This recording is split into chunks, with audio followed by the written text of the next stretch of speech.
Christy Scott. On the morning of August 16, 2008, a fire tore through a home in Russellville, Alabama. Inside was 6-year-old Mason Scott. He did not survive. Investigators quickly turned their attention to Mason's mother, 30-year-old Christy Scott. What they uncovered was a pattern of deliberate planning. In the weeks before the fire, Scott had dramatically increased the life insurance policies on her son, policies that together totaled over $100,000. She had also conducted online searches about fire-related deaths and had purchased gasoline not long before the incident. In August 2009, a jury convicted Christy Scott of capital murder. The jury recommended life imprisonment without parole by a vote of 7-5. The judge disagreed and overrode that recommendation, imposing the death penalty. As of January 2026, Scott has spent over 15 years on Alabama's death row.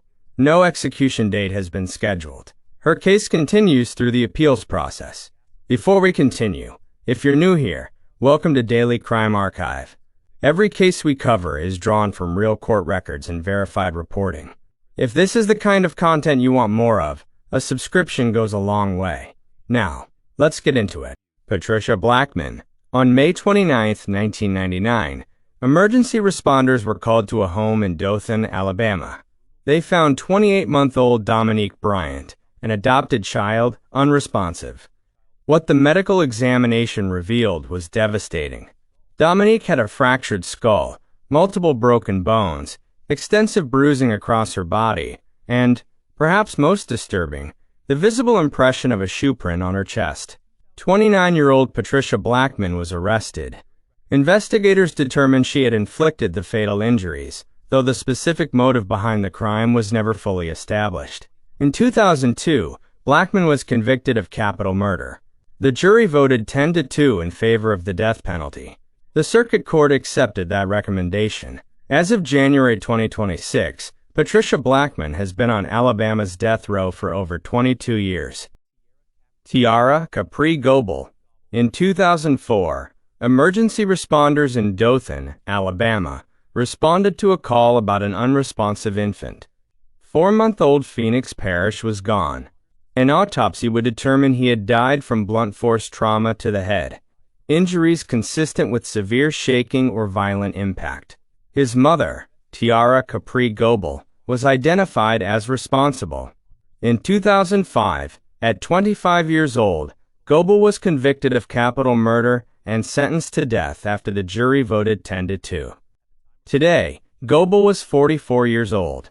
She has spent nearly 20 years incarcerated at the Julia Tutwiler Prison for Women in Wetumpka, Alabama. Her case remains under appeal. No execution date has been set. Leanne Graham. In July 2007, 20-year-old Stephanie Shea Graham was lured to a remote dirt road in Russell County, Alabama, under the pretense of a job opportunity. She was shot and killed. Her body was discovered later, discarded in a desolate area. The person who arranged her murder was her own mother, Leanne Graham. Graham had recruited a family friend, Kenneth Walton, to carry out the killing, promising him financial compensation in return. After an initial mistrial, Graham was convicted of capital murder in March 2015. The jury recommended death. The judge affirmed it. As of January 2026, Lisa Graham has been on death row for nearly a decade. We're about halfway through tonight's archive. If you're finding this documentation valuable, consider subscribing. It's the single best way to support this channel and ensure more cases like these get the attention they deserve. Wendy Elizabeth Andriano. Wendy Andriano's husband, Joe, was dying. He had terminal cancer. Prosecutors would argue that rather than wait for the disease to take its course, Wendy decided to accelerate his death and collect what came after. Evidence presented at trial indicated she first attempted to poison Joe with sodium azide. When that failed, she fatally bludgeoned him with a bar stool. In 2004, Wendy Andriano was convicted of first-degree murder and sentenced to death. She has now been incarcerated for over 20 years, currently held at the Lumley unit of the Arizona State Prison Complex in Perryville. Shawna Forde. In May 2009, Shawna Forde, a former border vigilante and leader of an anti-immigration group called Minuteman American Defense, orchestrated a home invasion in Arivaca, Arizona. The target was Raul Flores, whom Forde believed was involved in drug trafficking and possessed significant cash and narcotics. The plan: rob him to fund her organization's activities. Forde accomplices Jason Bush and Albert Gaxiola forced their way into the Flores home. They killed Raul Flores. They also killed his 9-year-old daughter, Brisenia. Raul's wife, Gina Gonzalez, was shot but survived, and later testified against Forde. In 2011, Forde was convicted of 2 counts of first-degree murder and sentenced to death. She also received 65 additional years for attempted murder and burglary. As of January 2026, she has been on death row for approximately 14 years. Samantha Allen. 10-year-old Amy Deal was the cousin of Samantha Allen. In 2011, Amy was being used as a disciplinary subject, subjected to punishment by Samantha and her husband John Allen, that escalated to an unthinkable conclusion. The Allens forced Amy into a small plastic storage container overnight. The child suffocated to death. In 2017, Samantha Allen was convicted of first-degree murder and 4 counts of child abuse. She received the death penalty, becoming the 3rd woman on Arizona's death row. She has been incarcerated for over 13 years. Licon, Mishko. In 1997, 22-year-old Vanessa Sampson was abducted in Pleasanton, California. The vehicle used had been specially modified to facilitate the crime. What followed was a prolonged ordeal of torture and sexual assault before Sampson was strangled and her body disposed of on a snowy embankment. Licon Mishko and her partner James Anthony DeLeon were convicted in 2002 of first-degree murder and multiple counts of sexual assault. Both received death sentences. As of January 2026, Mishko has been on death row for over 22 years. Valerie Martin. In 2003, 61-year-old William Whiteside was beaten, locked in the trunk of his own vehicle, and burned alive in Lancaster, California. The people responsible included Valerie Martin, her 16-year-old son, a 14-year-old boy, and a 27-year-old ex-convict named Christopher Kenny. Martin was convicted in 2010 and sentenced to death. As of January 2026, she has been on death row for approximately 15 years, housed at the Central California Women's Facility in Chowchilla. Appeals are ongoing. Maureen McDermott. Maureen McDermott was a nurse. In 1985, she was also facing financial difficulty and had identified what she believed was a solution: the life insurance policy on her housemate, Stephen Eldridge. McDermott hired an orderly at her hospital, Jimmy Luna, to carry out the murder. Luna and accomplices stabbed Eldridge 44 times in their shared Venice, California home. In an attempt to mislead investigators, they mutilated the body to suggest the crime had a different motive entirely. McDermott was convicted of first-degree murder with special circumstances in 1990. She was for a time the sole occupant of the women's death row unit at the Central California Women's Facility. As of January 2026, she has been on death row for over 34 years, one of the longest-serving women on death row in the United States. Catherine Thompson. On June 14, 1990, Melvin Thompson was shot and killed at his auto repair shop in Santa Monica, California. He was murdered because his wife wanted his money. Catherine Thompson, a former office manager from West Hills, had taken out a $400,000 life insurance policy on her husband and hired Philip Conrad Sanders to kill him. In September 1992, she was convicted of first-degree murder and conspiracy to commit murder, with the special circumstance of murder for financial gain. She was sentenced to death on June 10, 1993.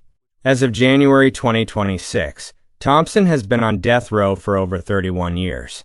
Manling Williams. On August 7, 2007, Manling Williams killed her entire family in their Roland Heights, California home.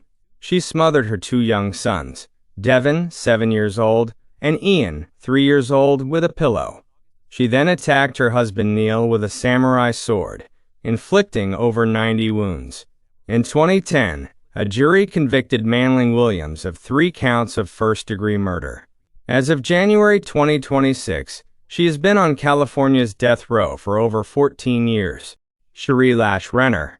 On February 20, 2014, a tribal meeting in Alturas, California, turned into a mass killing. Sheree Lash Renner, the former chairperson of the Cedarville Rancheria, a federally recognized Native American tribe, was facing eviction proceedings tied to allegations of embezzlement of federal grant funds, at least $50,000 intended for her tribe. Renner walked into the meeting and opened fire. She killed 4 people: her brother Rurik Davis, age 50, her niece Angel Penn, age 19, her nephew Glenn Kalanico, age 30, and tribal administrator Sheila Russo, age 47. When her ammunition ran out, she retrieved a knife. 2 others were wounded. Convicted in 2017 of 4 counts of first-degree murder and 2 counts of attempted murder, Renner received a death sentence plus 150 years. She has been on death row for over 7 years. Maria del Rosio Alfaro. In June 1990, 18-year-old Maria del Rosio Alfaro entered the Anaheim, California home of 9-year-old Autumn Wallace, a child she knew through Autumn's older sister. She came in under the pretense of using the bathroom. She came with a knife and the intent to steal. Alfaro stabbed Autumn approximately 50 times, killing her. She then ransacked the home, stealing valuables she later sold for $240, money used to purchase drugs. Convicted of first-degree murder in 1992, Alfaro became the first woman in Orange County to receive a death sentence. As of January 2026, she has been on California's death row for over 32 years. Skylar DeLeon. In 2004, Thomas and Jackie Hawks were selling their yacht. They believed they had found a buyer, a young man named John Jacobson, who had appeared as an uncredited extra in the television series Mighty Morphin Power Rangers. He would later be known as Skylar DeLeon. DeLeon and accomplices lured the Hawks onto the vessel, overpowered them, forced them to sign over ownership, and then tied them to the anchor before throwing them overboard. Their bodies were never recovered. In 2008, DeLeon was convicted of 3 counts of first-degree murder. As of January 2026, DeLeon, whose gender was officially changed to female in 2019 while on death row, has been incarcerated for over 15 years at San Quentin State Prison. Tanya J. Nelson. In April 2005, Tanya J. Nelson traveled from Roanoke Rapids, North Carolina, to Westminster, California, with murder in mind. The target was a fortune teller named Jade Smith, whom Nelson had previously consulted, hoping to receive a prediction that her extramarital affair with her brother-in-law would resume. Smith told her to move on. Nelson did not accept that answer. Nelson arrived with an accomplice, Philip Zamora. They entered Smith's home under the pretense of a social visit, and fatally stabbed Smith and her 23-year-old daughter, Anita Vo, multiple times. In an attempt to obscure their identities, they covered the victims' faces and hands with white paint. In 2010, Nelson was convicted of 2 counts of first-degree murder. As of January 2026, she has been on California's death row for nearly 15 years.